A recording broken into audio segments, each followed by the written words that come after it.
want you to put a 1 in the live chat. Put a 1 in the live chat and let us know that you hear us loud and clear. If it's raggedy, put a 2 so I know I need to work on some stuff.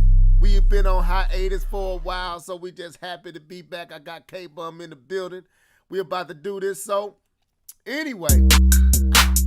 So y'all just stay tuned, because we got next. We about to do it. Live and level, in your ears. Anyway, let's go.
About to get live. We keep it pretty level, no surprise. Come and listen to the topics busted. Yeah, check out our discussion. Keith Norris and 2K. K-Bum 20 on the MIC. Jet I night all the way in dirty. Level head, you know who that boy is. What I say? Live and level, live and level. We on that MIC.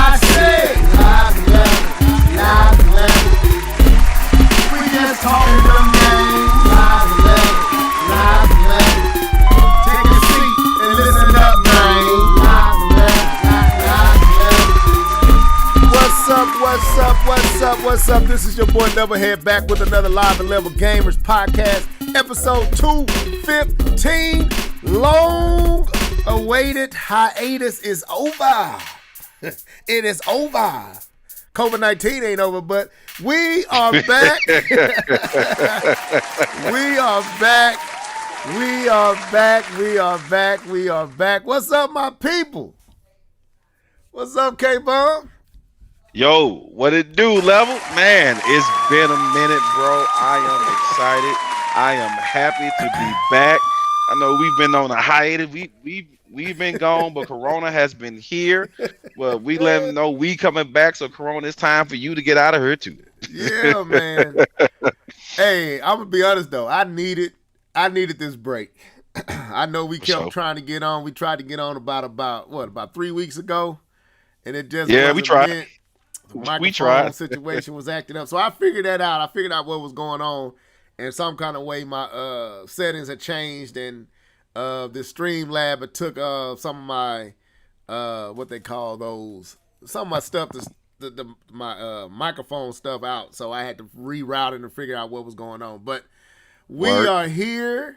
Hopefully, Mr. Norris is able to join us. For sure. Man, we haven't been on. How long has it been on? We haven't been on this year. Bruh. Man, I'm afraid to go back and look. Yeah, it's been about a half a year. Man, but you know what? Probably thought we were gone or dead, or I don't know, man. Nah, man. We ain't been here though, man. We ain't been here. We back though. We've been playing these games, man. We got a lot to talk about. So, of course, y'all know E3 happened last week. We was gonna jump on Sunday. That did not happen. Unfortunately, we still the same crew, but we give it to you real, live and raw, uncut, unfiltered. We do it, we come from the heart with ours. We tell our truths. We don't always agree, but we always have a good time, and y'all know because y'all tune in to listen. So if you in the live chat, let us know who you is so we can go ahead and shout your name out. We'll do that as more jump in. It's been a minute, so I don't expect a lot of folks to be here. So you listen a little later. Yes, we are back, and we got a whole lot to say. But right now, you know what it is. Yeah. You know what time it is. It's time for What Have You? Yeah. Been gaming on. Sing it, folks. Let's go. Hey. What you been gaming on? What you been gaming on? What you been gaming on? Still taking y'all to church on these games. What you been gaming on? What you been gaming on? Yeah. What you been gaming on? Gaming on. Gaming on. Gaming on. Gaming on. All right. Okay, let's go. So K-Bum 20. Yes, sir. Have you over these last 6 to 7 months? Bruh. What have you been gaming on, bro? Man, I don't have the time to go through all the games that I've been gaming on. So let me just hit on some notable things that I did, and then I'll hit on some recent things. So I've been trying to catch up with the back catalog and finish everything off. I've been utilizing, cause I got the PS5. Everybody knows that, how I get down. But I utilized the what's that? The EA, not EA. I mean the PS4 collection that came free with the PS5. So I got a chance to beat Detroit Become Human. I got a chance to beat that game. That was actually pretty fun. I really enjoyed it. That was the best David Cage game I've played. I did finish Spider-Man. I finished that. Ghost of Tsushima, done with that. I've beat Ghost of Tsushima. Oh, okay. Yep. I beat that game. What else was the other one I played? So I beat. It's not The Last Guardian, but it's in the same universe. What was that game called? Shadow of the Colossus. There we go.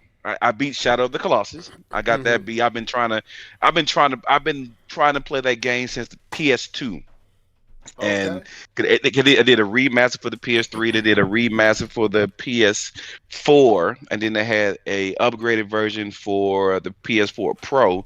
So I've been trying to beat that game since then. I finally beat the Shadow of Colossus, so I'm excited about that. What was the other game that I play and beat? I tried to play Control. I got about. I can't do the I know it's not demonic, man, but the whole people whispering in the hallways and all the people floating there. We keep it real, man. Go on, tell your truth. There's a couple of games I got to talk on like that too.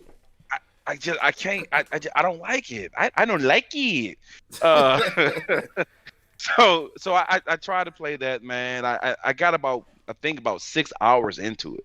Maybe more than that, maybe 10 hours into it. I'm good into the game. I haven't finished it yet. I may go back to it, but I got some other things on my list. I beat the first Ratchet and Clank. I beat that before this new one came out because I wanted to play that. Uh-huh. I've been playing my sports games, Madden, FIFA. I bought Mass Effect Legendary Edition. I've already beat Mass Effect 1. I beat Mass Effect 2, and I'm working on Mass Effect 3. Okay. Yeah. And so with that, I got the NBA The Show game. I started playing that. I just got into the beta for the Madden 22. There's a closed beta for Madden 22. I just got a code on Twitter. So I've been playing Madden 22 a little bit today. I just got it. And then I have two other games from GameFly sitting on my left, which is The Last of Us 2 and Ratchet and Clank. So I still have those. I haven't touched those yet. Okay. But I have them sitting over here. I gotta finish Mass Effect 3 because I played 1 and 2. I never finished 3. I'm gonna try to finish that first. Then I'm gonna probably do Ratchet and Clank so I can drool at the visuals, and then pop in Last of Us. And at that point, the winter games will be coming out at some point. So that's what I've been gaming on, and a little bit of Call of Duty. Yeah, Call of Duty. Anyway, I gotta commend you, man. You're a disciplined brother. You disciplined in your gaming habits, because I start these games as soon as I get them. So you said you got Last of Us 2 and Ratchet and Clank sitting on the shelf. I got Last of Us 2 and Ratchet and Clank, and I played both of them. So over these so let me go through my little spiel of what I've been playing over the last few months, over this needed hiatus. And if you tuned in, let us know who you is. We're going to give you that live shout out right here on the cast. But anyway, for me, I've been playing, I got Devil's May Cry, I think 5. And it kind of goes into what you were saying. I think I've already told them that I think I brought this up, that I had that game, but I bought it. And the same thing that you brought up is kind of what stopped me from playing it. Is I just can't get with all the symbols and the demonic stuff, man. At the while, it's like I ain't here for all that. So I let me fix this real quick. I don't want that humming in there. So I end up turning that off and didn't play that. I also got that that game from Ubisoft. What is that game called? Doggone it. It'll come back to me in a second. But I was playing that as well. I got to finish that. The one that's like Zelda. It looks like Zelda. Phoenix Rising. Phoenix Rising. There it is. Yeah, I bought that. What's up, L? There we go. We got somebody tuned in. LT 1984. LT 19 is tuned in. What's up, man? My claps and stuff ain't acting right now. That's why I had to take off the humming. we can't have all that humming and hissing in my stuff. So I'll get that fixed here in a second. But welcome to the show, bro. But yeah, I was playing that. That's good. I have intentions on getting back on that. I bought a few other games. You were raving about that because it was a clear Breath of the Wild ripoff. Right? It was clear, but you were it's enjoying hard. It, right? Yeah, but it's hard as heck, man. It's extremely hard. Yeah, there you go, man. I'm trying to get your claps in here, LT. I want to do you right. So welcome to the show. Let us know if we sound good and everything like that, because I don't want to be up here talking and we don't sound right. But yeah, man, it is a good game. But, man, it got extremely difficult for no reason. And the difficult level kind of is a chore, if that makes sense. So it kind of started to kill my desire to explore this world. And then I just moved on, so to speak. And so here as of late, I've been playing 3 games. I've been playing It Takes Two, the EA game. I think it was an indie developer, but I think EA picked it up. My daughter kept on talking about this game. Oh yeah, It Takes Two. Yeah. It Takes Two. It's for the PlayStation 4, but of course you can play it on the PlayStation 5. So she kept raving about it, and bugging me and pestering me and bugging me, and I mean to annoyance levels. I'm like, you know what? I ain't getting the game because you keep asking me about it so much. But then I surprised her. I couldn't find it nowhere. So I end up ordering it, and if I would have just went out to Walmart, that's the only place I didn't think to go was Walmart, because online it said they didn't have a copy. But when I walked in the store, came on, they not only did they have a copy, it was cheaper than what I paid for it. So I was a little salty. Mm-hmm. But I got the game, and man, it's a fun game. But it requires 2 players. Like you have to have 2 players. You gotta have 2 players. It's not a game that when I'm playing with her, she don't want to stop playing. Like she a gamer like you. She going all day. She going all day, and I'm daddy tired. Daddy done got off the work. Daddy frustrated. Daddy a little exhausted, and she nagged me, and my wife got on to me because I ain't playing the game with her. And I'm just telling on myself. You know what I'm saying? I ain't trying to paint it like I just been doing right. You can't raise a gamer to get mad at a gamer. Man, dude, she me all day. So we been playing that. What else did I get? I mean, there's a lot of games I got, but I haven't been playing them. But I've been buying a lot of different games. I also bought The Last of Us 2. Keith kept on talking about the game. And let me stay with It Takes Two. So okay. It Takes Two, and I go to The Last of Us 2. It Takes Two, and then Last of Us 2, and then Ratchet and Clank. All right. But It Takes Two is a very interesting game because the storyline is amazing. And it really? Yes, it is, man. It's like one of those 2Ds, right? The 2D platformer. No, it's games? not a plat. No, it's 3D. It's 3D, and it is 3D. Oh, my bad. It's a whole bunch of games in one game. So one moment you platforming, another moment you flying, another moment you shooting, and it's taking all these different elements from other games, and they kind of shoehorned them into this game, but they did it very intelligently.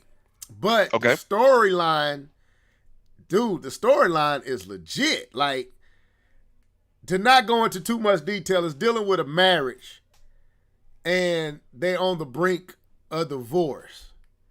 And the storyline is based around the child's trauma of the parents getting a divorce. And the parents becomes the antagonists or the characters in the story to repair their marriage and save their daughter. That's the premises of the story.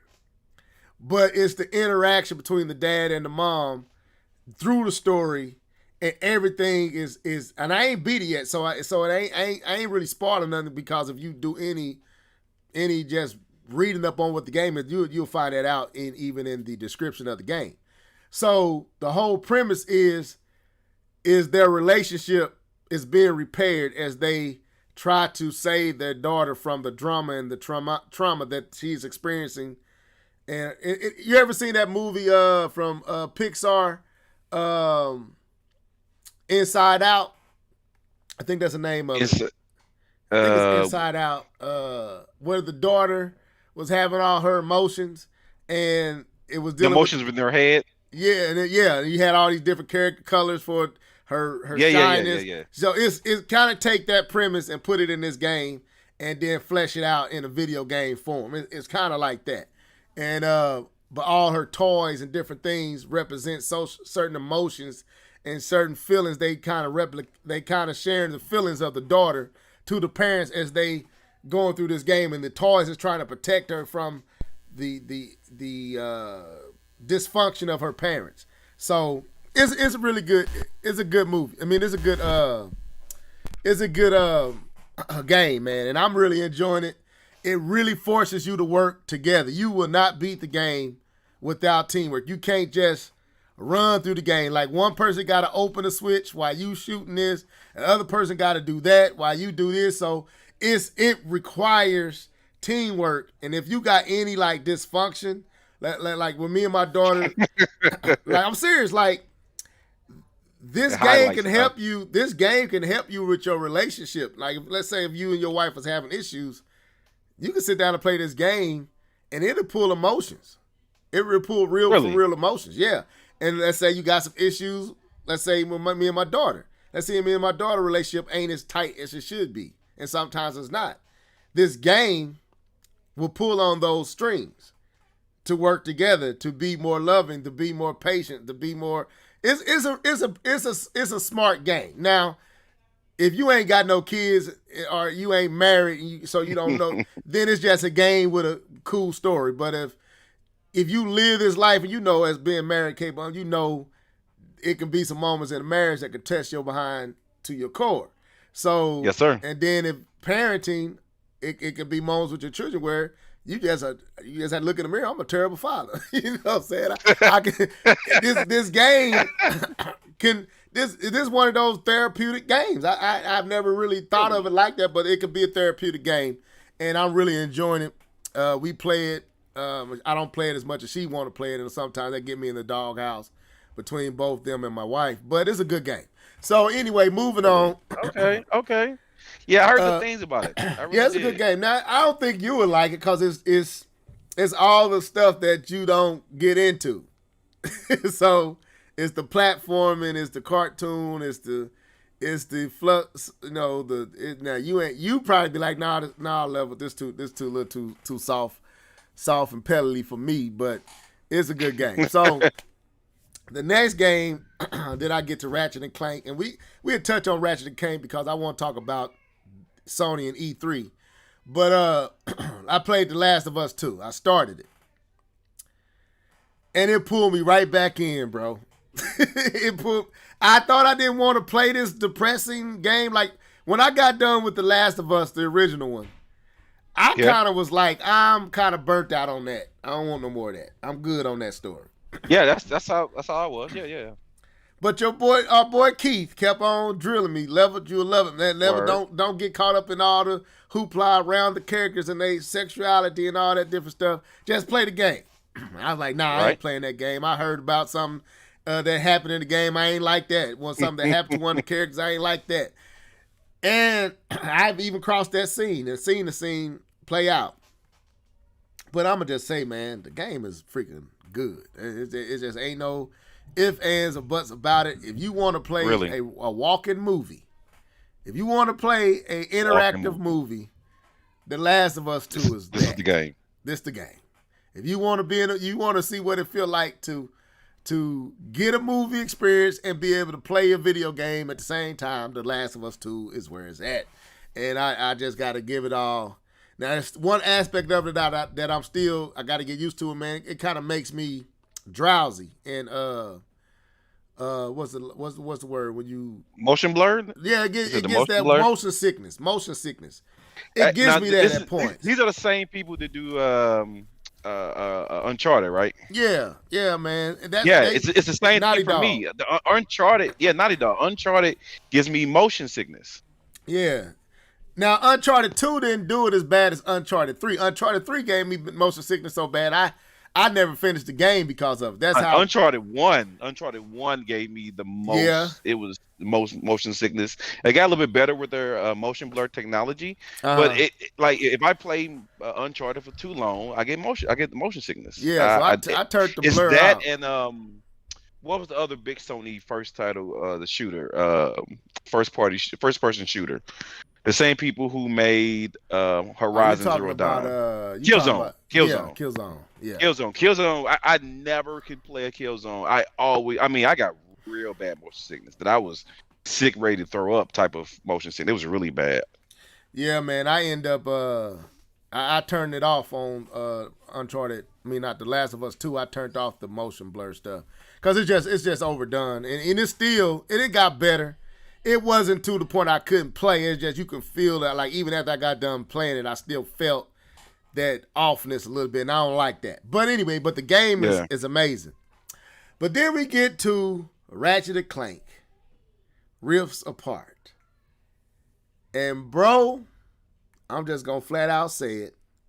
This is the reason why Sony did not have to come to E3. I'm just going to say that.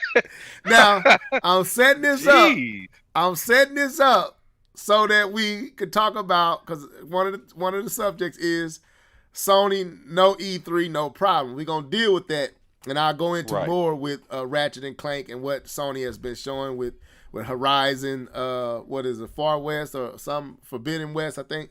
Forbidden West, yeah. And why I believe they lost no ground, even though they didn't come to E3.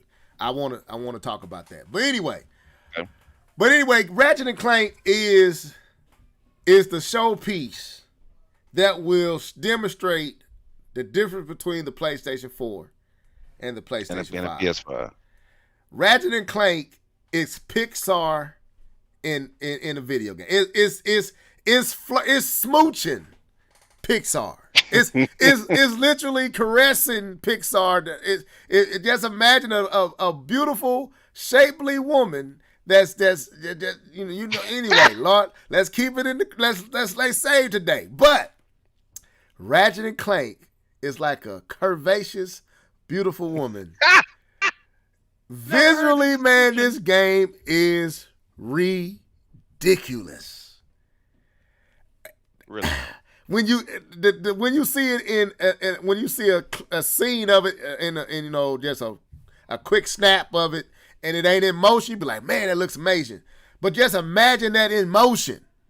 Just imagine looking at that in motion. It's retarded, man. And I'm really dumbfounded by what is the company Insomniac, I think. Yeah, Insomniac. Yeah, Insomniac. They the same ones that did Miles Morales with the Spider-Man. Spider-Man. These people, they might be giving Naughty Dog and what's the other one? Santa Monica. They might be giving. So Santa Monica does God of War. Yeah, that's what I'm saying. Santa Monica with God of War. Yeah.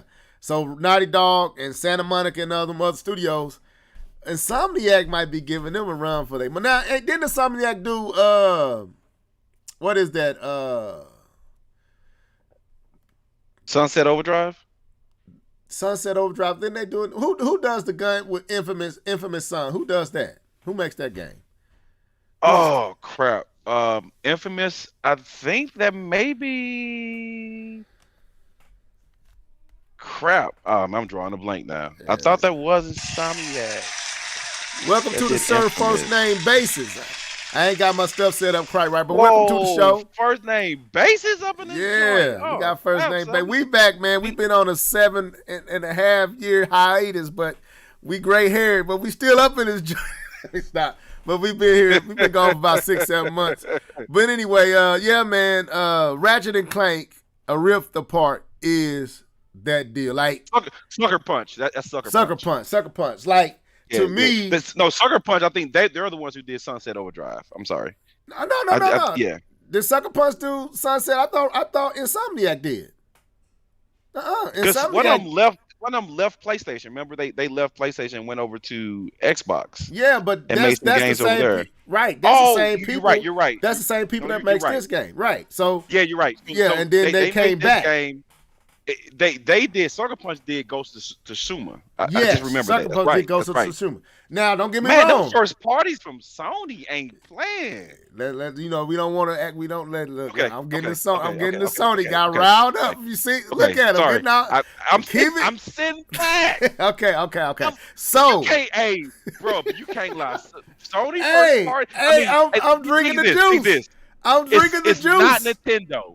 They're not Nintendo. Look, man, they're not Nintendo. I'm not gonna try to say they're better than Nintendo. What I'm saying is that ain't what we doing here. When it comes to first party, Sony first party studios ain't messing around. Let me tell you something, man. I am drinking the juice. I got a whole cup of Kool-Aid over here, man. I'm sipping with a smile on my face. I ain't mad at Sony right now. Sony is all good. I know a lot of people seem to be salty with Sony. I don't know why. There is no reason to be. There is no reason to be salty with the SONY right now. They doing they thizzle. Anyway, Ratchet and Clank is the platformer shooter game. This is what it ain't Mario in the sense of platforming, right? It's not. Right. But boy, this is how I would love to see Mario. I would love to see the Mushroom Kingdom rendered like Ratchet and Clank is, in far as fluidity, animation, Word, word, color, word. resolution. 60 frame. Nintendo always got the 60 frame stuff down, but I'm just gonna tell you, man, it's movie. It's movie like. But anyway, we're gonna talk about that. But that's what I've been gaming on. Ratchet and Clank is that real deal. It's fun. I put it on a higher difficult level because I knew out the gate if I didn't want to go with the regular level, so I went higher, and I almost Okay. thought twice about it. Okay. This game kind of doesn't hold back, man. This is parts that I put in our hangout. I said, I guess they don't realize I'm only one player. You know what I'm saying? They be throwing some stuff at you, bro. You be surrounded by enemies, and it'd be like 20 or 30 of them at one time, and you trying to kill all of them, and they behind you. It's just imagine God of War, the new God of War, when they behind you. Just imagine Right, right. 20 of them, 20, 30 of these things running around you, and the computer like, I can generate it, so I ain't studying you. It ain't no hiccups here. I mean, none. No hiccups. No hint of load up. When you go, it's going. When you think you in a cutscene, you in the actual game. When you think you in the actual game, you in a cutscene. It's retarded. But anyway, I did listen to so I did listen to one of the head designers for Ratchet and Clank actually talked to. They did like an hour-long interview with Digital Foundry. And he talked a lot of the techniques and some of the things that they did. That's kind of stuff I like. I love the behind the scenes kind of talk about technology and how they came across it. And he discussed on several things and how they were able to, which is one of the biggest things they've been able to do, both in this game and in the Spider-Man game, is to be able to unlock that 60 frames per second with ray tracing. That these first generation games are hitting that on performance mode can hit 60 frames per second while with ray tracing. And they talked about some of the techniques and the things they found, and even bouncing light off of mirrors and transparency and stuff like that. And he went into good detail about some of the technical things they did to get Ratchet and Clank to look. And one of the things you're talking about is that they use the same assets, graphical assets in the cutscenes that they did in the gameplay. They wanted the user to not know when it went from the cutscene to the actual game. So, like a lot of places, they use different assets. They turn more of the graphic mode up. That's why a lot of cutscenes are in 30 frames per second. They turn some of the graphic pieces up. So a lot of stuff they maybe depth of field they use, a lot of tricks they use when it comes to cutscenes. But they said they wanted to make sure they use the same for both.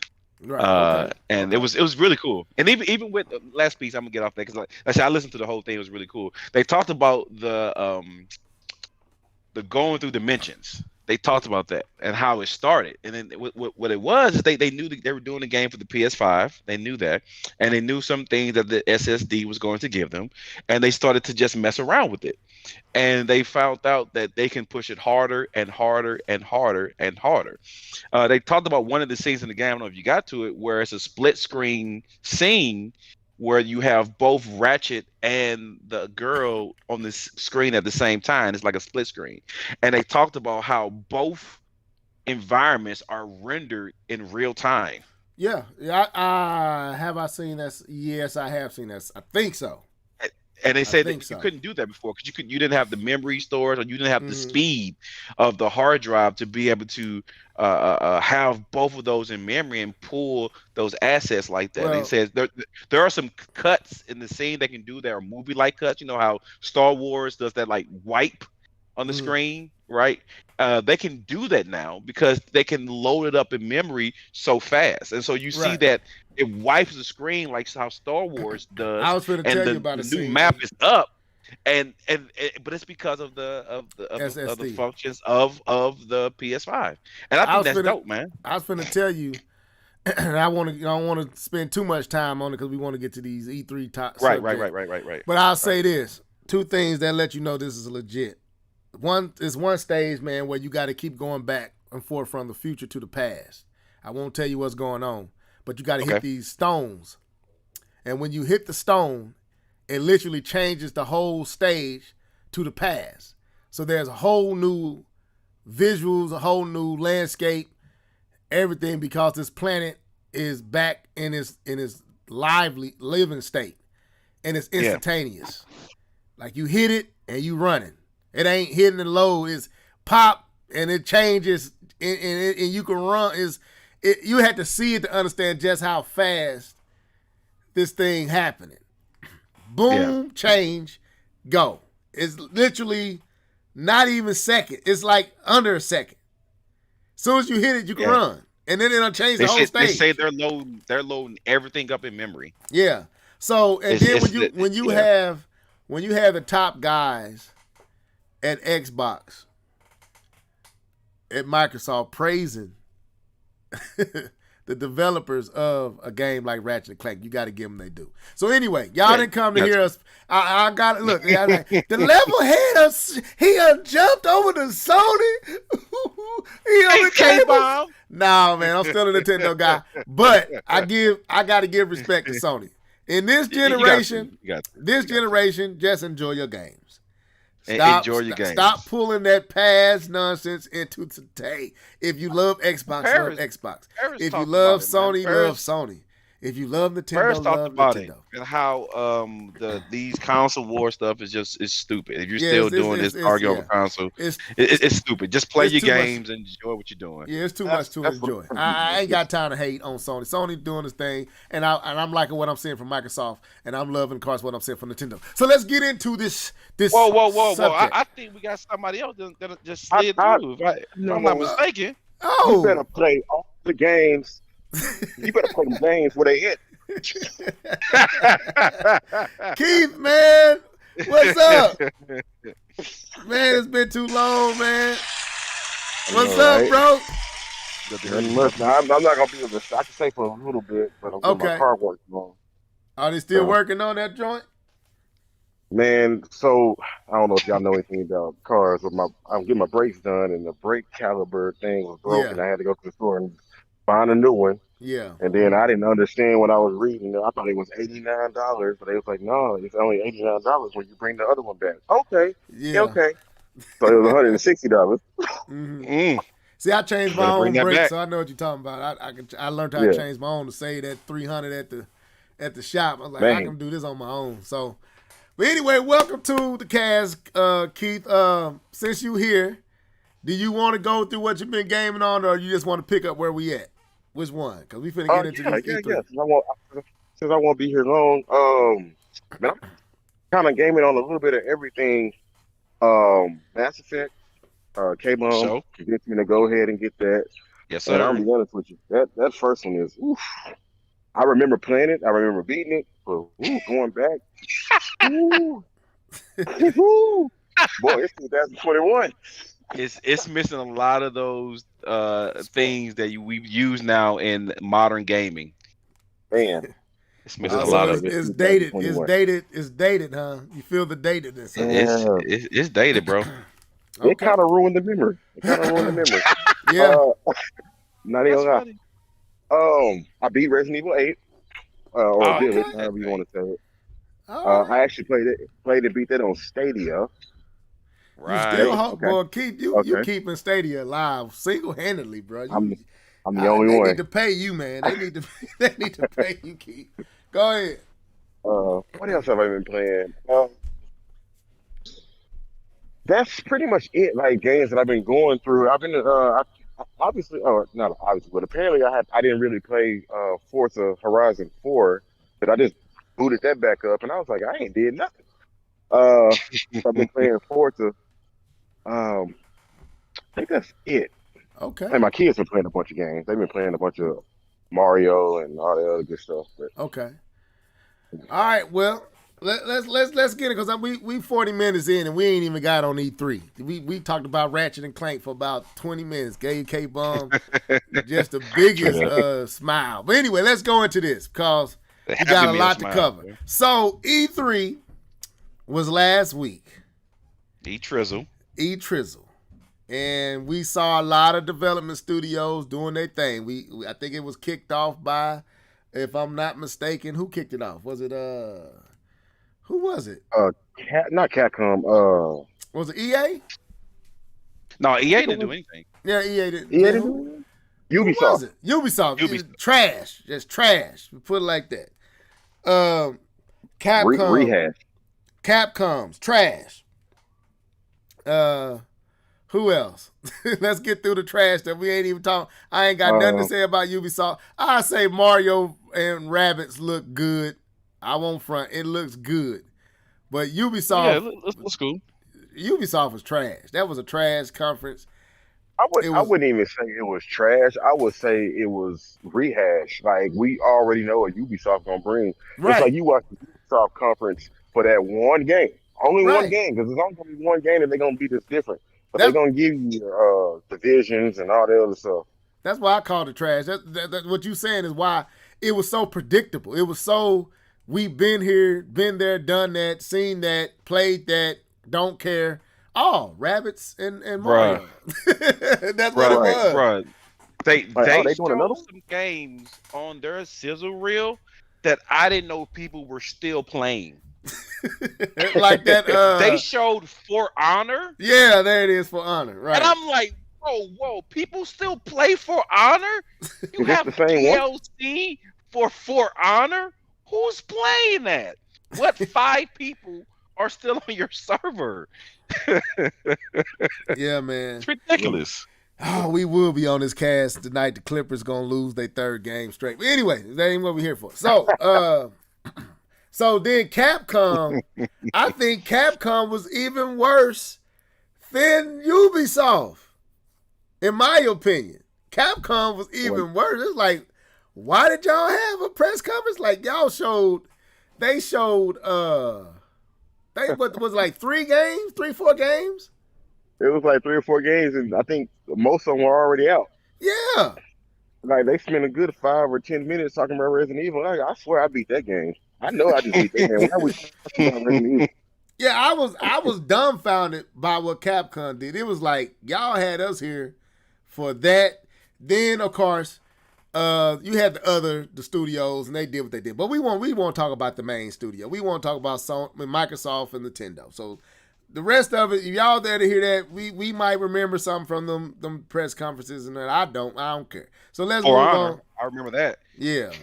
So let's talk about Microsoft.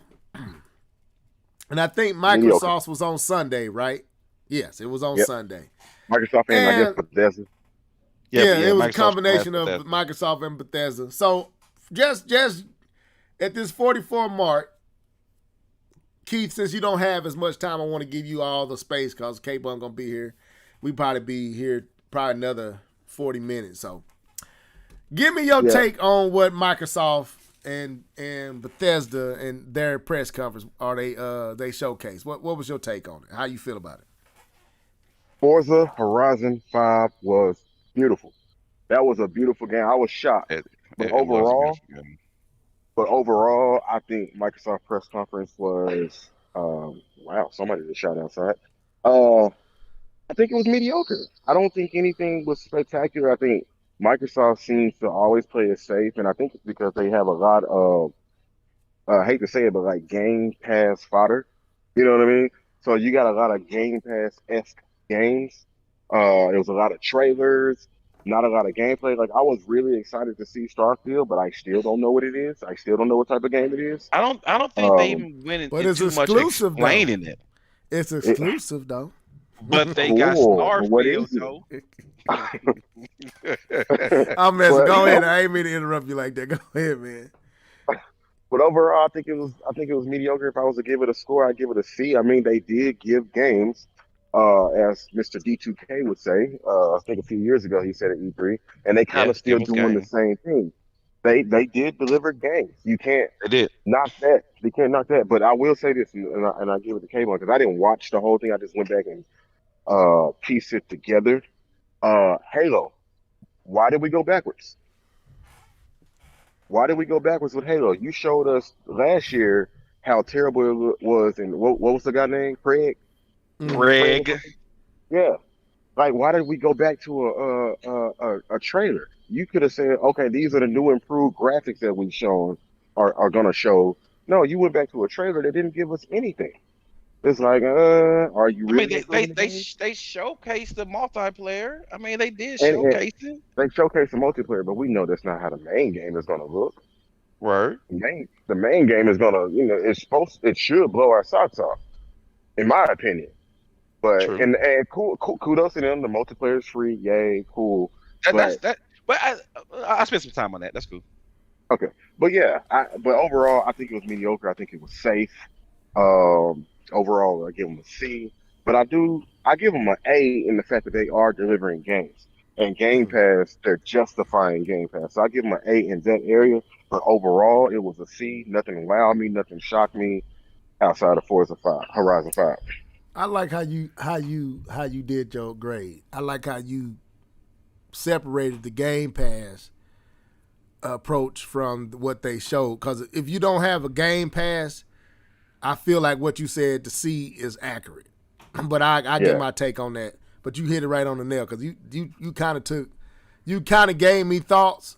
You kind of helped me work out how I wanted to present what I was gonna say. But I'm gonna throw it over to K Bum and let him basically. What's your take, K Bum? How did you feel about Microsoft's showcase? I can sum up Microsoft's entire E3 presentation in 2 words: Game Pass. Done. We don't have to talk about anything else. Their entire press conference is summed up. Here's the thing. Here's the thing. Um, what Microsoft is doing is creating. Microsoft is playing the long game again. We've kind of stated this a while ago that Microsoft was playing the long game. I forgot who was the first person on this podcast to mention it, but we talked about how they were creating. They're focusing more on software, right? They're trying to get a brand, and they want their games to literally be able to be played anywhere. That's for the whole point of xCloud, with Game Pass being on the PC, and and them delivering all this content on the Game Pass, right? Um, they are giving you it may be a very bad reference or a very bad metaphor, but what I see this as, I know you guys remember back in the day, back on Sega. You remember the Sega Channel? Mm-hmm. Remember the Sega Channel? It was a channel that it was like either a channel or a game that had like 40 different types of games on it. I'm probably you guys don't remember the Sega Channel, but it I had like remember the Sega 40 Channel. for like the price of one, like 40, 50 different games. But none of the games were that good. But you can spend this one price and get all of this content, and I kind of feel like Game Pass is that, right? I didn't really see if I own an Xbox. Well, I do own Xbox, but if I actually play my Xbox, and if I have Game Pass, is what they're giving is games to play, right? Mm-hmm. You're not giving us. We're not getting the Ratchet and Clanks as we talked about how is the game defining games, but on the press conference what they showed was they showed games, and they showed games you can play on Game Pass. I saw a lot of people excited to be able to play the entire Yakuza. Why can't I say the name? The Japanese game, Yakuza. Yakuza. Yakuza. Thank you, Yakuza series, and they showed that on in E3 that they have pretty much all the Yakuza series games on there. That's huge for some people. Mm-hmm. Right. To me, I feel like they're giving you a buffet of food. When you go to a Chinese buffet, there's a lot of food there. None of it's really that great, and none of it you would really buy on its own. Right. If you had $10 to spend, you wouldn't buy anything on that buffet. But you had $10, you want to get full. Here you go. And I Oh, okay, think but I want to jump in though. I want to jump in because at this buffet, what do you normally eat? Halo, Gears, and Forza. Anyways, go ahead. I mean, you got your go-tos in the buffet, right? Sometimes you may try the little special they put on there. You may try the fish every now and then, but you got your go-tos in the buffet. I give you that. I got you. Right? And so I think they did that. But as far as right, we didn't really hear too much about Starfield. Like we said, Halo was a trailer. I do think the multiplayer being free is dope. I wonder if they have cross platform. So if you can, because Halo is on both, right? The Xbox One One and X. and Series X, yeah. So so that means that people on the Xbox, or the other Xbox, I mean the current gen, I don't know what we're calling it now, can still play Halo for free. That's dope. That's I last may gen. That'll be last gen now. last gen. If they do that, that's dope. I may fire it up to play some free Halo. Um, Well, no, I don't have Xbox Gold, so never mind. But yeah, but some of the other announcements to me was fillers. We kind of talked about Psychonauts 2. I don't know how many people were really cramming for a sequel. I think that game kind of lost its luster years ago when it was hot and not anymore. Outer Worlds 2, which I mean that's gonna be on both systems, I believe. I believe that even Outer Worlds 1 end up getting on the Switch Yeah. with this sandpaper looking graphics. We doing that now. Huh? Go ahead. Hey, I thought we was past this, man. See bro, there, I'm you sorry. stoke it up. That game looked like Wow. someone scratched your Keith, eyeballs we with supposed sandpaper. we supposed to be in this utopian place where we just gamers Bro. enjoying games.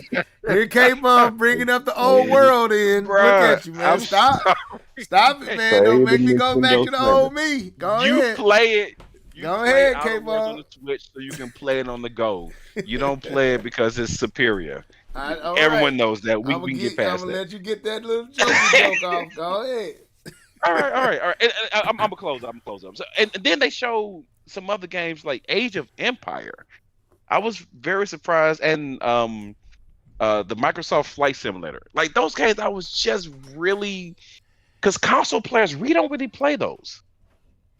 I don't see console players clamoring to play Age of Empire, which I played it back in the day when I was on the PC.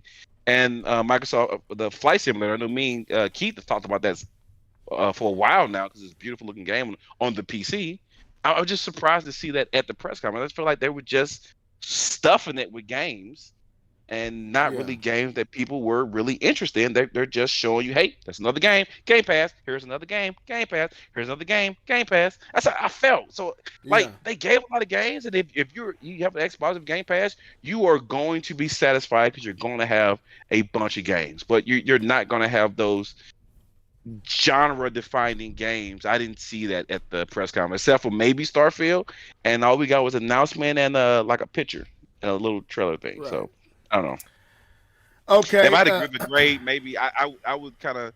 I thought it was a C plus because it's a lot, but it wasn't really anything I wanted. So I would just call it a C plus. I wasn't blown away. I know a lot of people were, but I wasn't blown away by anything this E3. Right. So that sums that up. That's true. Now, so let me get what I want because I don't know how much we're gonna have, Keith. I want to get to Nintendo, so I'm trying to be quick. Yep. Did y'all feel any way about what was shown for Bethesda?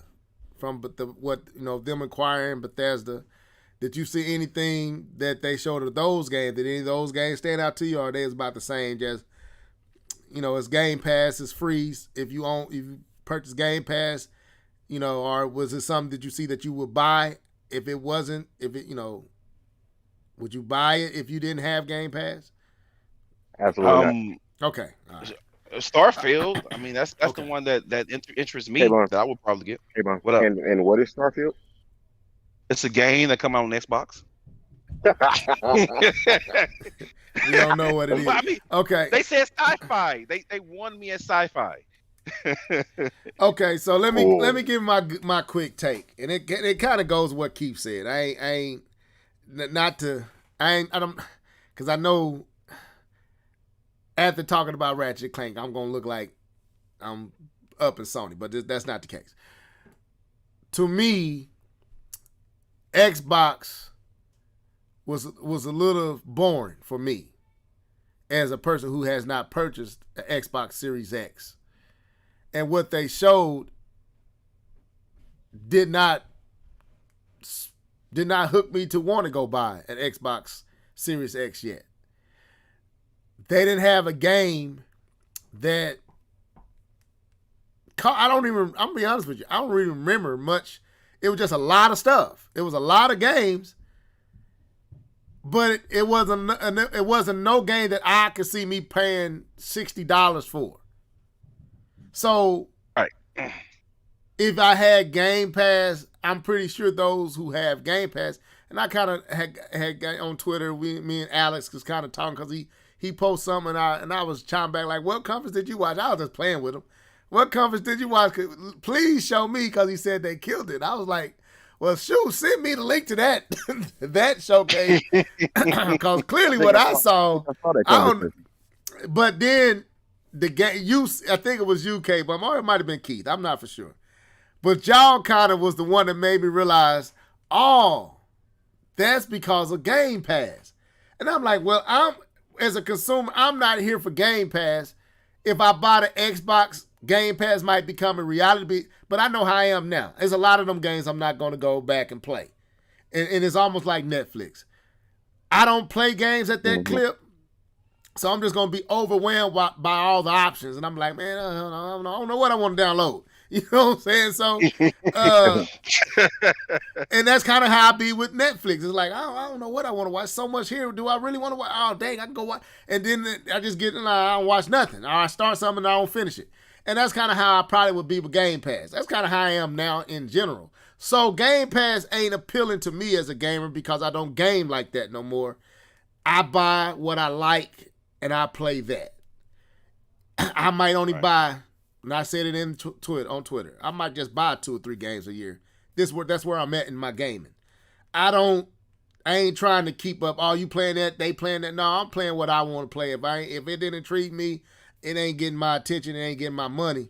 So I can see why Game Pass would be so good. And for those who own Game Pass, I would say Microsoft knocked it out the park, right? I get Alex's position. Right. Because if you own Game Pass, I saw Nia, and we went back and forth. We was all in there laughing and having a good time. No knock, no nothing. I got it. But I'm not a Game Pass owner. So for me, I'm looking for Microsoft to show me something that's going to make me go buy that box. And they didn't show me that. Right. And so for me, it was like, it was boring. It was boring for me. And I was like, man, and I kept, y'all was like, Keith said it, and I shut up. Keith said, I ain't going to say it's boring level. I was like, well, then what's going on? I said, what's going on with me? Because I'm bored as heck watching this thing, man. I'm waiting for something, and then finally when they showed Halo, like you said, I don't feel any different than they showed it the last time, and that bothered me. I didn't feel any different about Halo after all that debacle, after all that dropping the ball, after them graphics and them trees that didn't move, didn't show no wind, no physics, them facial animations, those dry and gray colors. When they came back, can I just be honest? Unless I need to watch it in HD. I mean, I need to watch it straight and not on the live stream. It didn't look that different. Now, yeah, that was a lot of back and forth on Twitter about the look of Halo and how it didn't really look that good. There was a lot of back and forth on Twitter. So you're not by yourself. Let me do this, and I'm gonna give it to you, Keith. Let me get this out, and then you can have it. Let me stress this, people. For those who are fans of the Xbox, I'm not throwing no shade at Xbox. I want to get an Xbox. They just haven't given me the reason yet, and I know the reason is going to come. I'm not worrying about that. I know a reason is coming. It just ain't there for me in 2021. And what they showed, even I enjoyed Paris on the whatever they called that. Yeah, I enjoyed it. But for me right now, Xbox still hasn't shown me anything that makes the Xbox and what the Xbox is supposed to do for current gen or next gen, current gen experience. They haven't shown me that, and Game Pass just doesn't appeal to me as a gamer where I'm at as a gamer. That's all I'm saying. So, but I think I'm gonna go with what Keith said. I think he hit it right on the nail. I would say they did about a C minus for me, but but from a Game Pass perspective, it was a B, because it's still the games wasn't that intriguing to me. So, but from a Game Pass perspective, you ain't paying for it. You can play it. Well, you paying for it, but not traditionally. So, from that angle, I'll say they did what they set out to do. Clearly, that's what they set out to do, and they accomplished that. So I gotta give them their kudos. So that's what I would say. Go ahead, Keith.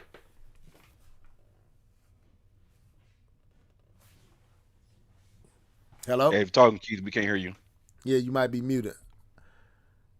Is he still there? Okay, No, so it may have to bounce. okay.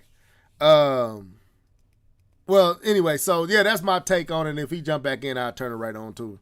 But that's my take on it, man. I ain't trying to rain on nobody parade. I ain't trying to make people feel like I'm throwing shade at Microsoft. I'm not. I'm looking forward to I've been rooting for Microsoft, and I believe that the Xbox Series X is a beastly system, and I believe the games is going to come that's going to showcase that. But right now, for me, it didn't do nothing for me to compel me to get that itch to like, man, I got to get the Xbox.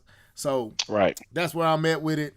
So we'll move on. Hopefully Keith jumps back in here and he can share what he was going to share. I'm sorry. I had to step away for just a second. Oh, okay. What I wanted to say was when we were talking about Halo, like, where, oh, this gonna sound like some slander, but I'm gonna say it. Where's the game on the level of The Last of Us 2? Like, that's what I want from Halo. That's what I want from Gears. Like, we don't get that quality on Xbox. Yeah, I know that sounds like slander, but I feel like Naughty Dog, and I'm not gonna praise Naughty Dog or anything like that, but if they do go above and beyond with those extra details, and right. I don't know who's making Halo. I don't know the developer. 314, ain't it? I mean 343. 343. 343, yeah. Yeah, because no, just Gearbox does the Gears of War, right? Is that right? Is it? I don't know. Anyways, I just don't think they go to those same depths when it comes to their games. So when you're looking at these games, it's like those are cool. They're very surface, but where's the depth? Where's the this is the Halo I've been missing, or the Halo I've been wanting, or the Gears I've been wanting. And I'm bringing up those games because those are like their marquee games, right? But I haven't seen that Last of Us Challenger. You know what I mean? Like, where is it at? You're right.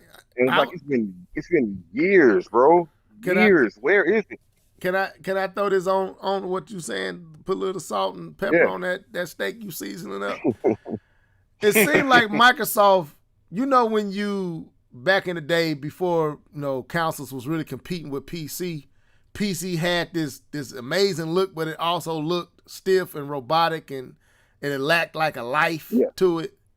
It was it was definitely graphical, but it felt like it was missing life. Like it was mechanical and blocky, but it was bright and vibrant in color and you could see the details, but it still lacked what it seemed like the lesser quality games on a Nintendo or on a Genesis or on the PlayStation at that time gave you. It seemed like that's what Microsoft kind of stuck in, giving you that PC experience.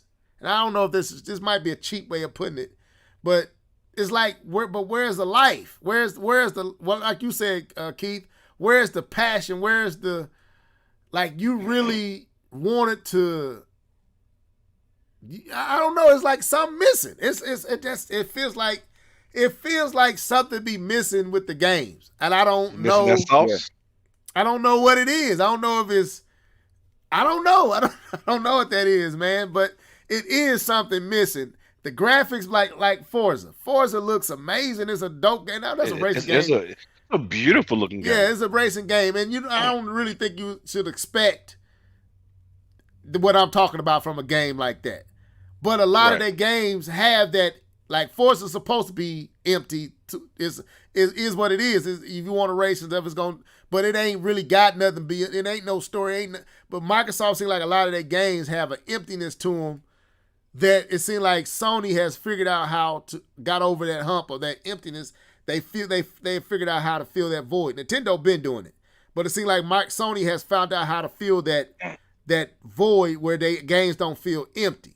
Whereas Microsoft, to me, still hasn't figured that out, how to make their games not feel empty. I think they kind of done it. They kind of went backwards. They're going backwards with Halo. They're going backwards with Gears of War. They're going backwards. It's starting, what was feeling like life is starting to, they kind of sucking the life out. But I don't want to do that. I'm not going there right now. So, but I'm with you, Keith. That's kind of how I feel about Microsoft. There's not enough diving into the depths of the water and getting deep enough in there. They get all the bells and the whistles of the visuals and the graphics. That's all there, but it still be something missing that it seems like Sony and Nintendo got. And I hate to put it like that because I know that make folks feel a certain way, but we keep it real and uncut here. So for me, I would say Microsoft did what they needed to do for those who own the Xbox Series X, and especially those who are Game Pass subscribers. I think they knocked it out the park for them. But for those who are looking for a reason to buy the Xbox Series X, I don't think they gave you one. So, moving on to Nintendo. I'm going to start this one, and I'm going to jump to Keith because I want to hear Keith. No, let me go. No, let me start this because I want to get this out.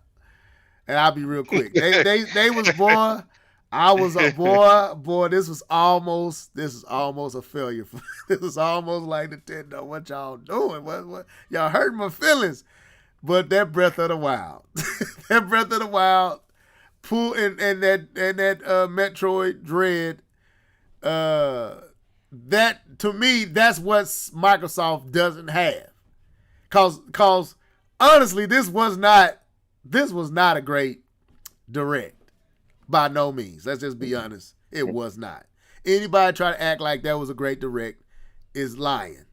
They lying. They showed you 2 games that made all of what Microsoft showed forgettable. Because they showed you 2 games that are highly anticipated that will make you go buy a Switch.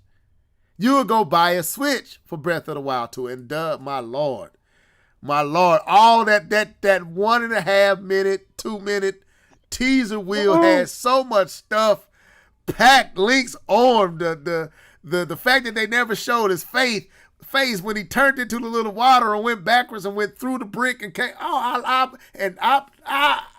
literally jumped out my seat like, that's what I'm talking about, Nintendo. That's what I did. My daughter was looking at me like, Daddy, you grown, man. I got lost. There was everything up to that point outside of Metroid Prime Dread was trash. I told Keith, we said they're going to show some Smash, bro. They're going to show another character, and that's exactly what they did. And we got a Tekken character. Because I would have rather had Hachi, to be honest with you. But, they gave us, how you say it? Kazuya. They gave us Kazuya. And I did laugh when he threw Kirby off and Kirby floated back up. That was kind of fun. And then they went through this. And then they showed that. And I was like, I don't give a care. Where's Metroid Prime 4? Where's Breath of the Wild? Where's Bayonetta? I don't care about none of this other stuff, y'all. I can give 2 cents. But they gave old Levelhead what he wanted. Just a teaser. Where is Bayonetta? What'd you say, Keith? I said, where is Bayonetta? You just reminded me. Where is Bayonetta? You know what I think? I think that whole, and I'm going to finish it up, I think that whole rumored Switch is legit, and I think they moved them titles over to that system. They saving it. I believe that system is coming out at the top of the year, just like when they released the Switch, it's going to be released at the same time with Breath of the Wild. And all them other games and it's gonna come then. So that's what they doing. This year is Metroid Prime Dread, and we probably get another game. But I don't wanna. But yeah, we should have been on heard something about Bayonetta. But Those two games was all it took. This is what Microsoft has to some kind of way figure out. And maybe they just ain't there yet in their development. Two games made 45 minutes of wasted time worth it. Two games. And I know this. I know everybody talking about the what is what's that game everybody been asking about? That they Advance Wars. Can I say this, people? Can y'all stop with the over nostalgia stuff? Y'all don't care about that game. Stop it. Y'all don't. It's gonna be very few that really care about Advance Wars. Stop. That pocket and watch and pocket, that mess. This is one thing that be ticking me off with Nintendo. And Keith, I'm trying to keep it because I want you to. Let me say this real quick. Nintendo is very clever at selling you the same mess nostalgia over and over and over and over again. You got those games. Nostalgia. You got those Zelda games. Them games should be free on their trashy online service on the Switch. We don't need no Game and Watch. And I know we got collectors out there, but we don't need that for E3. That's where I was like, Nintendo, y'all finna hurt my heart again. Y'all finna hurt me. But then they showed that Breath of the Wild. I was like, okay, Nintendo, all right now. Okay, you know how you get your girl get mad at you, or you get mad at your girl and she say something smooth and you just forget. Well, you want something to eat? Oh yeah, let's go and go get something to eat. That's kind of how I felt, Keith. That's okay, but that's how I felt. Like my girl went off on mad and well, come on over here and get this plate. Oh, okay, well let's go and get this plate. So in the end, that's funny. I felt like Nintendo. Those two games gave Nintendo a B to me. Breath of the Wild would have made it A, but I'm being fair. I did not like when Nintendo showed up until Dread and Metroid Prime. And maybe I'm bougie and only here for the AA, AAA. And I'm let me tell you, that's all I'm here for. That's it. That's all I'm here for. I told you I ain't trying to buy all these games. 2-3 games a year. That's all you getting from here on out from Leveled Head. 2, 3, 4 if the wife is being nice. So you better come with the good stuff. But anyway, I turn it over to you, Keith. What was your take on Nintendo, bro? I'm gonna start it off with saying it was a C minus. Actually, Okay. I think it was worse than Microsoft's conference. Absolutely. Oh man, Nintendo, it was trash. Honestly, it was trash. All right, let's call a spade a spade. We love to give Nintendo their props and kudos and I wanna challenge you, Level, because they always give us that one or two games that mean something to us. So we allow that to trump all this other trash that they don't give us because it was a lot of trash. Like, okay, we already know you're gonna open up with Smash. I don't need no more Smash. I don't need no more characters. Like, y'all have been milking this game since the But it's Switch came Zelda. out. It's Tekken though. Huh? But it's Tekken characters. Smash Bros. Man, No, we got them characters should have Smash been Brothers. in there. They should have been. It's like, look, I know it's Keith turn. Go ahead, Keith. Let me shut up. Let me You shut you're up, making man. it so much. I was about to go back up. Like, go ahead, man. Oh, but no, like like okay, Breath of the Wild 2. I was gonna play. You didn't have to. You could have told me Breath of the Wild 2 was out today. I didn't have to see a thing. $60, easy. I don't care. I'm glad you showed me, but I was gonna buy that anyways. Right. Metroid Dread was a huge surprise. Yes. Huge surprise. But after further looking at it, like, really? That's the graphics though? Like, man, we can go a little bit harder, man. We don't have games like Ori and the Blind Forest, and the Will of the Wisp, and all those other With the games. Wisp. Yeah, you telling the Hollow truth. Knight. We don't have a lot of these Metroidvania style games, and this is the graphics you decide to give us. I This mean, is literally like it's a HD very to- crowded genre right now. That Metroid style game is a very crowded genre with some very innovative games. None that I right. play, but it But is. this is when you're supposed to show I'm still the king. Metroid, the actual Metroid, we're back. Metroid 5, Metroid Dread, we're back, baby. We're in here. Thomas, we got it. And But this they stuff is can't. like an The hardware upscale can't. The 3DS game. hardware can't do Wisp. The hardware can't do. No, It No, can't. no, there been some other no, games on that hardware, even on that hardware no. that look good with that 2D. You have to Yeah, look you out. tell me. Okay, The I got 2D to say. sky Okay, scrollers, okay, there are okay. some bangers out there, bro. You're right. It's I some back off. I back because off. You're even right. look at Hades. Have you seen Hades? Yeah, I said I back off. Okay, I okay, back off. okay, You all right. right, Keep all right, keep hitting all on. right. And I'm Nintendo wrong. just being lazy. And the reason I think they're being lazy is because what you just said, level, they moved all their games over. And I hate that about them. That's the way.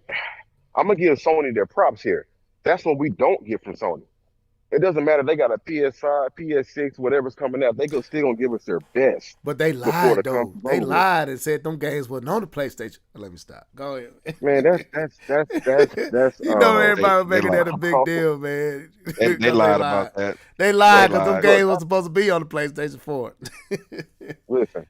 That's They console lied. war talk. We ain't talking about no console war because Xbox still ain't got them games. Oh, these games is you still can't play them. It don't even matter. PS4, PS5, Kobe Bryant, Dunkin' Donut. It don't matter. Y'all can't play 'em. Y'all can't play the game. Oh, that's So funny. you can try to have all your little talking points, talk about oh they lied. No, it don't even matter. You can't play them on your console. You still over there trying to figure out what Craig looks like. Okay, my bad. Let me back off. Bring Woosah. it back. Woosah. I'm having So fun tonight. Listen, yeah, but anyway, yeah, it's like but one last thing. One last thing. I still cringe when I see Nintendo finally getting games that they should have got years ago. What was it? Ninja Gaiden remastered, and like yeah, this is at your press conference. This is at Ninja Gaiden. We talking about a 360 PS3 game remastered. Come on, man! And I feel like they highlight these games like, oh, look what we have now. Nobody cares. Where are your games? Yes, Metroid Dread, day one, easy. Zelda, day one, easy. Why are you telling me about Star Wars Sword? I don't care unless yeah. the Yeah, story that hurt me, man. I don't unless the care. story ties in. Right. I don't. I was looking And at that game and I was like, this is the first time. Look, let me since you unopened up Pandora's box, Keith. Let me go. I didn't go buy Mario 3D World, and I know I'm missing I out didn't on Bowser. What is it? Bowser's Bowser's Revenge, I believe. Bowser's Fury. Fury. I Yeah, Fury. missed out. I'm not gonna get a chance to play it. Why? Because I don't want to spend $60 on a game I'm not finna play. I could go play that on my Wii U right now. I don't care. I said I looked at it and I said that looks like a fun game, but I ain't going to buy it. It looks fun. man, that I looks want to fun. experience it, but I ain't giving y'all my money no more. I'm not. I'm not doing it. I'm not. I'm not the sucker that I used to be. I ain't just going to buy your games because you make me feel all young and youthful inside no more. You can't get me that way no more. Nintendo, I'm a stick with my B, Keith.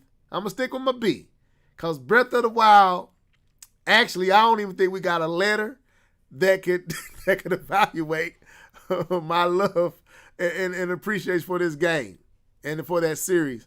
So Breath of the True. Wild, and I know you're right, and I shouldn't be like this. I should stand with you. I'm not though, but I should.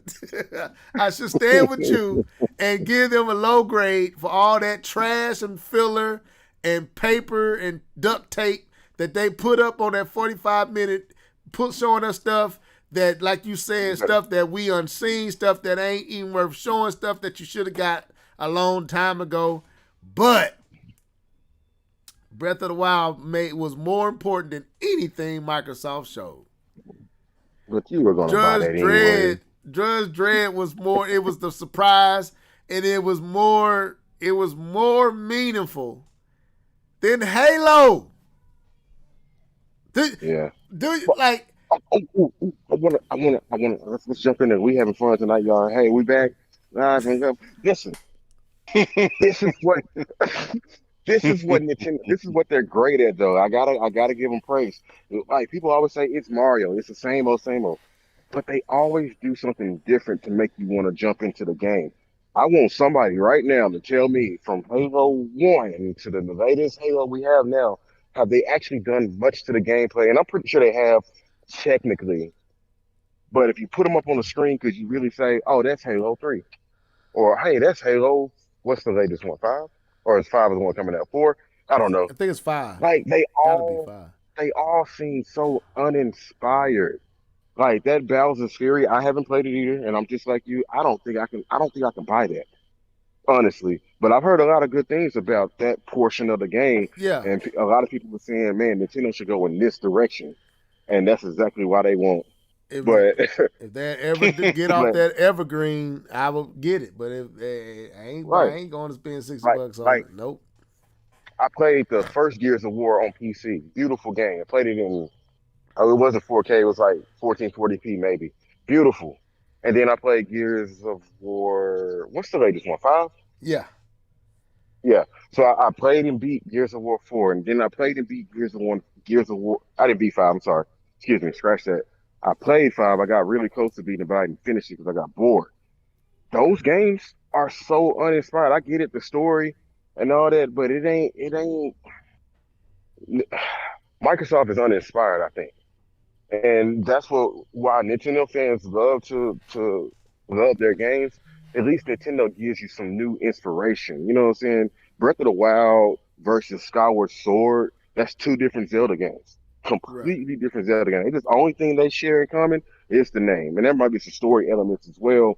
But Nintendo gives you more stuff within their games. And for anybody that's on the outside looking in as a Nintendo fan, looking at Nintendo fans, that's the reason why. It's a You get new. those It feels like Halos a and new those Gears, experience.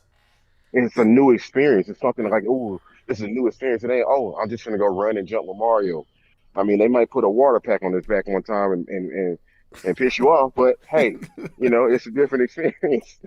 But anyways, Okay. I'm done. Now I'm done. let I'm me done. get K Bum up here because he can't he trying to fall on into the background on the Nintendo stuff. So K Bum, I know you watched it. If you didn't, you ain't right. What's your take on what Nintendo showed? Oh, it's my time to talk. Okay, sorry. I was taking a nap. Okay. What did they show? Uh, okay. I didn't think I I didn't think much of it, to be honest with you. Okay. I so I I, I remember saying I saw the Super Monkey Ball, Yeah. and I Oh my said to God. myself, is anyone excited for this? Like did I know I'm not a Nintendo gamer. I know this. I know this, man. I know I'm not a Nintendo gamer. But was someone asking for this?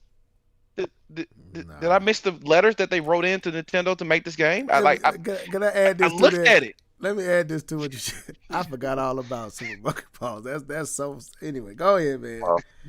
Forgot all about that game. I'm expecting, because I have a Switch, and I'm like, cool. Give me a reason You do? to boot. You got a Switch? Oh, Give I me a reason forgot. to boot this bad boy back up. Than inferior third party games that I can play on my Sony system. Like, give me a reason to boot this bad boy up again. And I'm like, Super Monkey Ball ain't gonna do it. I'm like, I must be really out the Nintendo loop because what is Advance Wars? I'm really out the loop. I'm sitting looking at these games like, what is this? Uh, they That was showed annoying. another game, the Japanese game. Like, well, there go the Japanese games. What is that? Simigami Tensei. I think that's how you Yes, say that. yes, Yeah, yes. And I'm that's like, one of what's his name? What is his name? OJ. He jizz on they that love them. I'm game. like, cool. I don't even play Sony's Japanese games, so don't get it like I'm hating on Nintendo. No, I don't I even ain't play got nothing for that. Sony That game doesn't look Sony's interesting to me at Japanese all. games. Not at Like, all. I don't play those Japanese. I'm not a fan of them. I'm not. I'm sorry, I'm not. And so You're I not was gonna looking play at. Monster Hunter Stories? I've Now I'm never gonna be played a honest. Monster Hunter. Let me be honest though. Never. That kind of looked interesting a little bit. But when you didn't have much else to get inspired by outside of the two I named. I don't know how. I don't know if that's why I was in. I was like, well, that looks kind of cool, you know. But we already seen a lot of that game anyway, though. So Lowering your expectations. this is my thing. Oh, you ain't done, K-Bone. Go No, ahead. I'm not done yet. Go ahead. Yeah. So I'm going through. I'm trying to give them a fresh shot. You know, people tell me all the time I'm a Nintendo hater. Blah blah blah. I'm trying to give them the first shot. And you I'm are. and Yeah. I poke fun. You is this. I poke fun, but I am not a hater. I will give them credit when it's due, but I poke fun because it's so enjoyable. But you want to poke? It ain't nothing to poke no more. So, so I don't know what you're talking about. I have so much fun. but anyway, I laughed when I saw Kazuya, and I'm like, this is how you open up E3. This is hilarious. DLC. This is how you open up E3 with DLC for I don't know how old this game is about this time, but anyway, Nintendo fans love it. You guys enjoy your Kazuya. I didn't. No, not and so I'm like, cool. And then again, I'm not a Nintendo fan. I didn't play Metroid when I was growing up. I didn't play it when I was a kid. Didn't play it when I was a teenager. Didn't play it when I was an adult. And I don't play those 2-3 side scrolls. And then I saw it. I'm like, okay, that's not Metroid 4, Metro Prime 4, but okay. I'm like, and then I went on Twitter and people were losing their minds. And I said, I guess I just don't get it, because I don't play the suit. I've tried to play the 2D side scrollers, and I played Contra. I did that, but I'm not a fan of the 2D side scrollers. K-Bum be slick with the slander. But you? I played Contra. Like, bro, we ain't seen when's the last time we seen a Contra game? Man, come on, man. Stop. I'm just saying. I played Contra. Like, bro, you ain't seen it. You ain't picked up a Nintendo controller since. But I played Ninja Gaiden when it was 3D. That's when I played Ninja Gaiden. I didn't play it when it was 2D. I didn't play it until it came on Xbox, and I played it then. That's my first.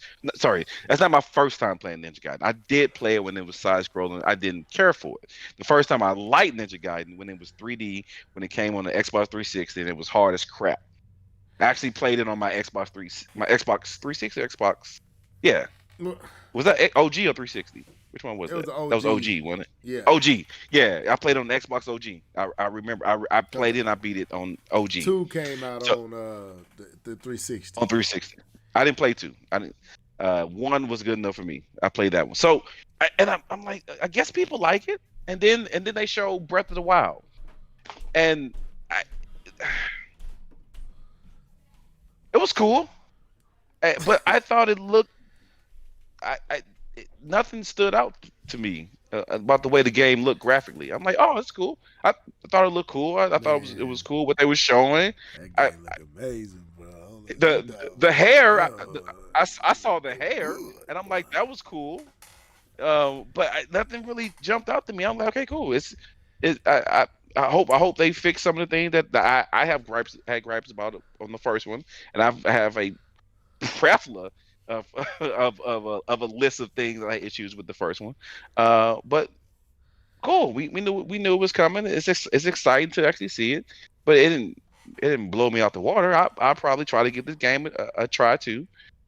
This probably be the only other game that I buy unless they give me a Mario Kart or something like that on the Switch, and it was cool. To me, it was a C. It was a flat C. You ain't getting golf, Mario Golf. Excuse me. So anyway, let me stop. Oh, they did show that. Yeah. Let me say this, and it goes back. And Keith, you still here, right? We played Mario Golf back in the day because it was no other golf games. Yeah, we played Mario Tennis because it was no other tennis games. Because I want to move on from. Okay. This is how you know. This is how you know Nintendo is moving their titles to whatever this rumored Switch is. Didn't they just show us Splatoon 3? What? Didn't they show us Splatoon 3? Splatoon? Didn't they show us Was that in Splatoon 3? No, it wasn't today, but we seen Splatoon 3. They showed it. They showed it at one of they. a few Oh, I directs think I'm ago. disconnected. Hold on. I'm Yeah, finna. Splatoon 3. Look it up. I know I'm not. I know I'm not talking crazy now. Y'all making me feel. They teased Splatoon 3. Really? Yes, but they didn't show it at E3. Yeah, there it is, right there. Splatoon 3 was showed. When was it showed? It was showed at one of these E3s, 21 February. Well, yeah, back in February, Okay. Yeah, Nintendo yeah, showed yeah. off Yeah, I see it. Splatoon 3. Now, Yeah. how do you Yeah, that's come to true. E3 and you got Splatoon 3? You True. already teased it and it doesn't show up. Bayonetta doesn't That's show a good up. point. That's a good point. Metro Prime 4 doesn't show up. Breath of the Wild is pushed to 2022. Bayonetta nowhere to be found. And all these third-party games that we already know about, Nintendo, like you said, Keith, they're gearing up for either a revision or a new Switch. That's what's happening. I think Go the ahead. main way you can tell honestly is Zelda. They Yeah, always do this cross-gen thing, and yeah, because I don't think we've gotten a Zelda specifically designed for that console in a long time. yeah. Because even what was it, GameCube to Wii? Because what was that? Twilight Princess. That was a split, and Mm-hmm. then Skyward Sword. Yeah, Skyward Sword was the only one that I can think They, of in his. But yeah, this how you know. Breath of the Wild single-handedly put Switch in a place. Breath of the Wild single-handedly made the Switch. I ain't gonna say single-handedly. It's a strong reason. Breath of the Wild and Odyssey is the strong reason why the Switch got out to a good start and was successful.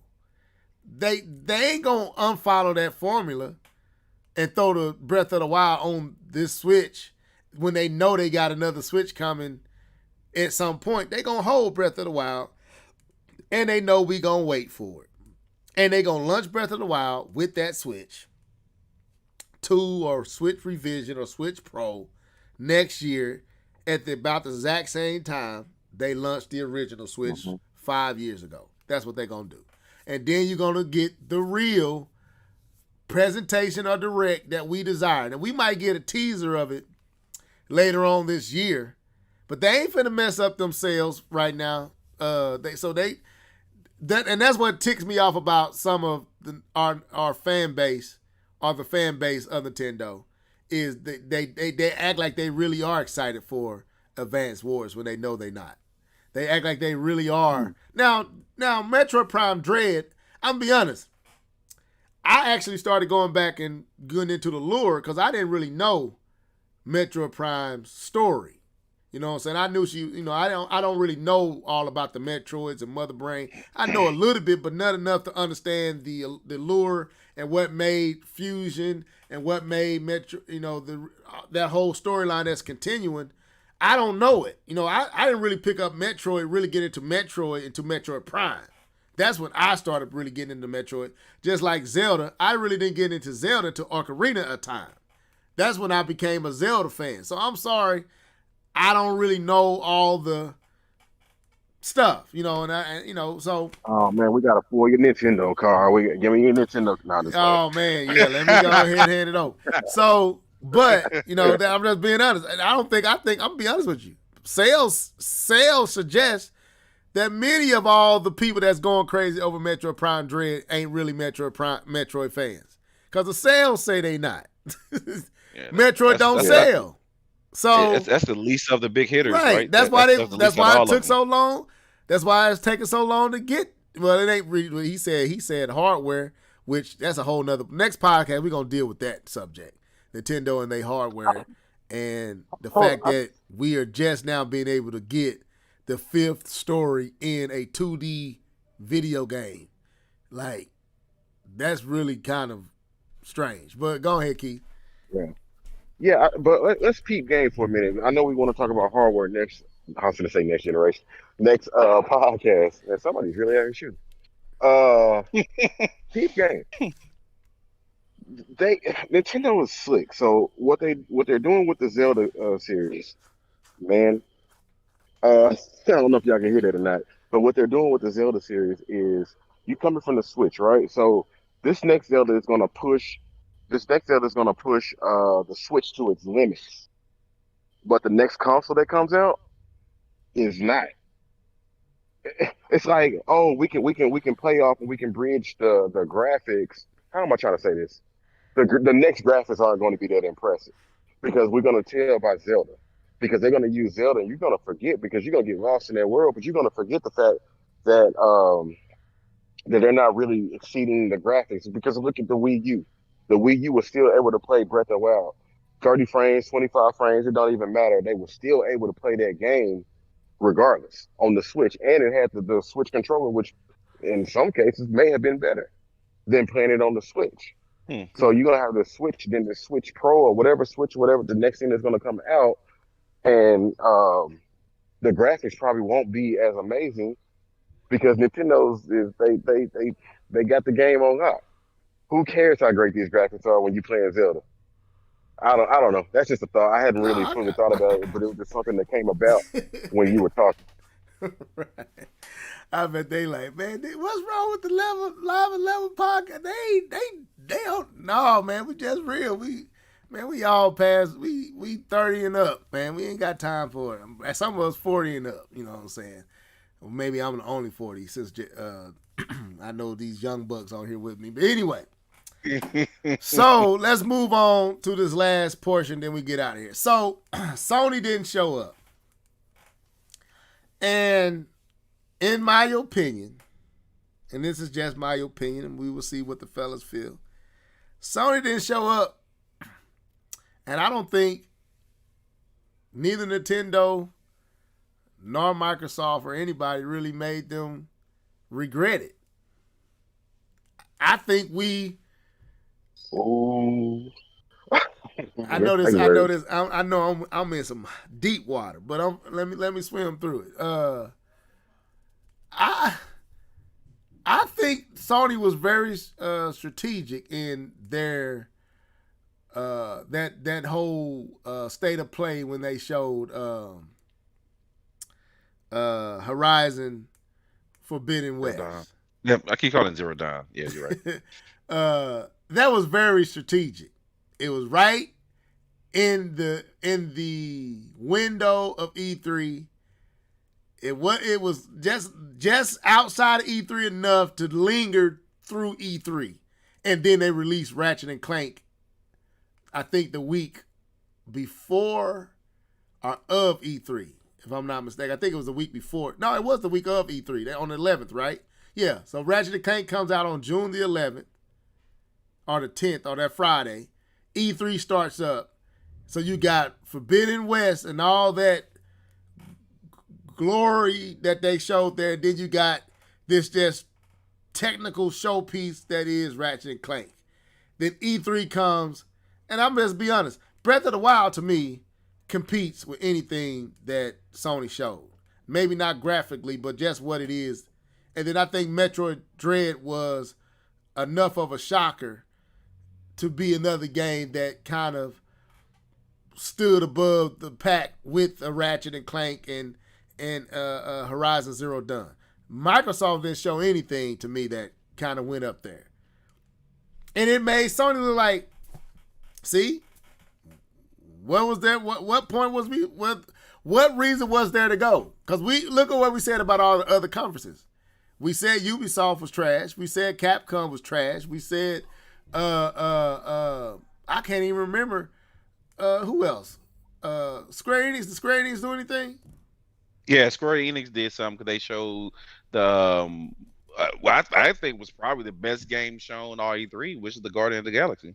Yeah. Okay. Yes, that's right. So for the most part, man, I'm not. Don't get me wrong. It was nice to be back at the E3. It's nice to be able to have a week of games. Anytime you can watch games, you're gonna feel good about it. But I don't feel like Microsoft. I mean, I don't feel like Sony lost any ground. I don't feel like none of these companies made them regret it. So I kind of want to open up that floor and then we get out of here. Do you Yeah. feel like Microsoft or Sony? Do you feel like Sony should regret not coming to E3? I throw it at you, K-Bun, then I come back to Keith. Okay. No, no, I don't believe Sony. Look at what they just released right before E3. They still have. I mean, Sony has taken Nintendo's um kind of platform style of delivering information, which is doing the directs, which is Nintendo has been doing, and Sony is now doing it, and they have their own way of delivering information, and you don't need an E3 to do that. As we saw, some people were at E3 who weren't prepared to be at E3.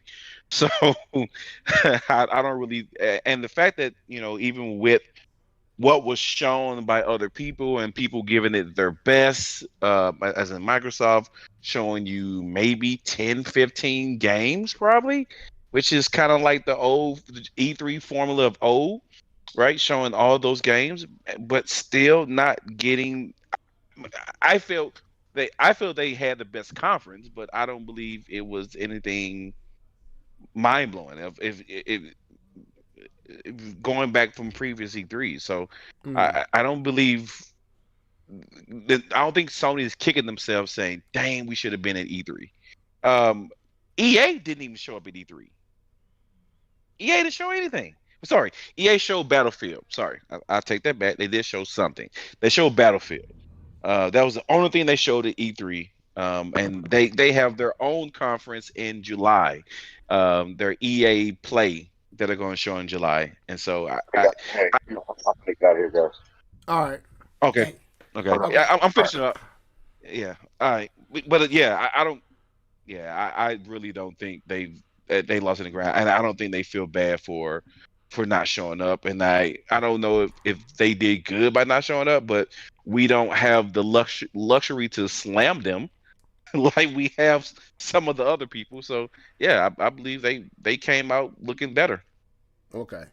Yeah, that's kind of where I'm at with it. I feel like I was hoping that, or my idea would have been for Microsoft and Nintendo, but most on Microsoft to make Sony regret it. Like I was hoping they did. I'm gonna be honest with you. I was hoping that Microsoft made Sony regret not showing Right. up at E3, not having anything. Like I was expecting at least a game, like Keith was saying. I was expecting one of those games to reach Last of Us quality or Horizon Forbidden West quality, and just wasn't there. And it's sad that a game the size and the stature and the prominence of a Halo has been relegated to just a part of the pack conversation. It no one is ranting and raving about Halo, and this is Halo. This is Master Chief. This is and it's just another. It ain't up there with Breath of the Wild. It's not being discussed with Metroid Dread. So that means Horizon, Forbidden West, Metroid Dread, and Breath of the Wild are the showpiece games of the year. And a game like Halo, Master Chief is being shown and is not even being talked like that. So overall, E3 was, it was cool. It was good to see them back. It was good to, as a gamer, to be able to sit and watch some games and hear some good stuff. But I leave like, yeah, it was all right. Overall, I ain't mad at it, but at the same time, it didn't do much for me. And but I believe we are in a good place as gamers, and there's a lot coming for us over the next few months into 2022. So that's where I'm at with it. Any final thoughts before we get out of here? Yeah, I guess my final thought is, they probably need to cancel E3 if we gonna come out and show stuff like this. I remember the mind blowing E3 when they came out and they did God of War and they had the choir and they have all the vocals and the big screen and it was even when Nintendo used to come out throwing they jabs with about 3D and like, no, this is real 3D, and we went crazy about it. Yeah, those days. Like those days, even when Microsoft, even when they showcased the first showing off of the Xbox Series X, and they were just the most powerful console ever, and they had like that was hype.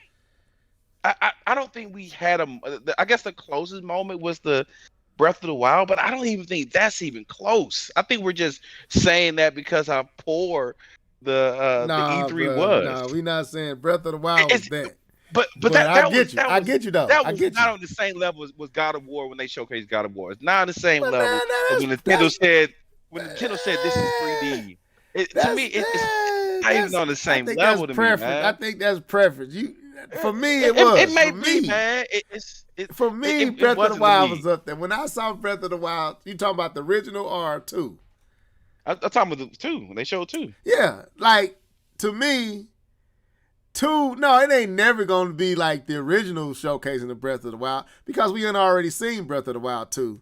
But to see more of it, it just scratched that itch more farther. So I agree. I agree with you on that. Not this second feeling. This second teaser of Breath of the Wild wasn't up there with this is real 3D because that's the first time we ever seen the 3DS. Or when we saw Kratos standing in the door and he opened the door and get over here, boy. No, it ain't gonna. No, I Breath of the mean, but Wild 2. that's the fourth edition of God of War, though.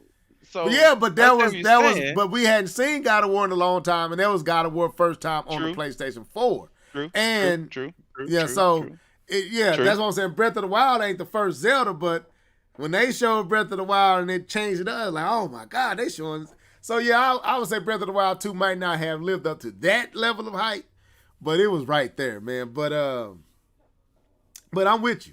I'm with you. Like, Yeah, I ain't ready to see E3 go, but I think all these, like, I think Nintendo got to give Nintendo their credit with the Nintendo Direct. yeah, yeah. Nintendo Absolutely. Directs have, I think, it's the template and the blueprint that have shown these other companies Yep. that you don't really need E3. When Nintendo started doing that E3 with that Direct, Yep. and then I think Sony and the rest were like, why are we gonna spend all this money?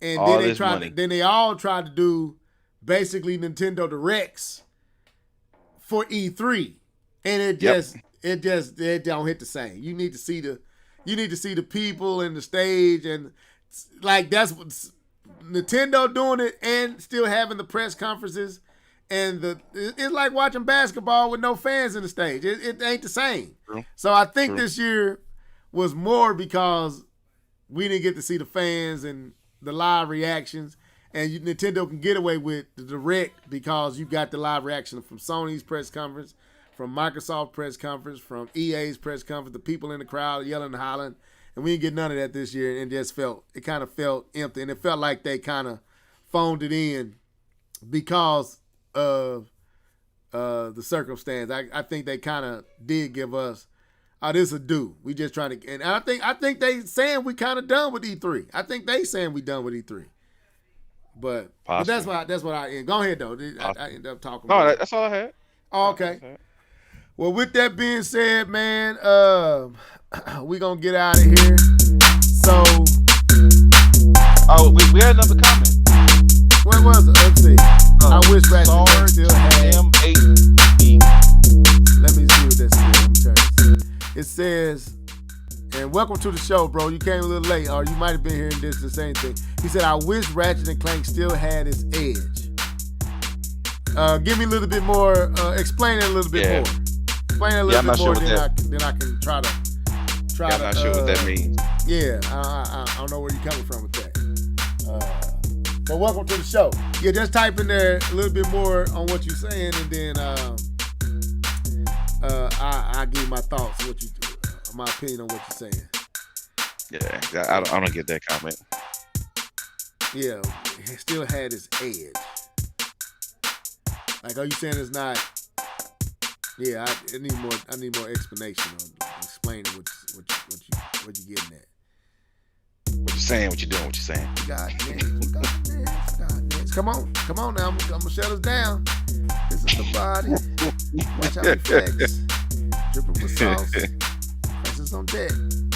We got next. You wait till that come out, man. This is the body. Watch how we flex. Dripping with sauce. Flexes on deck. You might. I don't see him working on the comments. All right, so with that being said, maybe if you leave a comment on the when this goes live on YouTube, leave a comment and we'll check on it, and then maybe we can give our thoughts then. Yeah, we got to open up the floor for 4 questions so we can start answering. So, leave it in the comment section and let us know what you was meaning when you saying still had its edge, and then we'll address that on the next podcast. But till then, y'all be blessed. This was the Live and Level Gaming Podcast signing out for the first time in 2021. Deuces.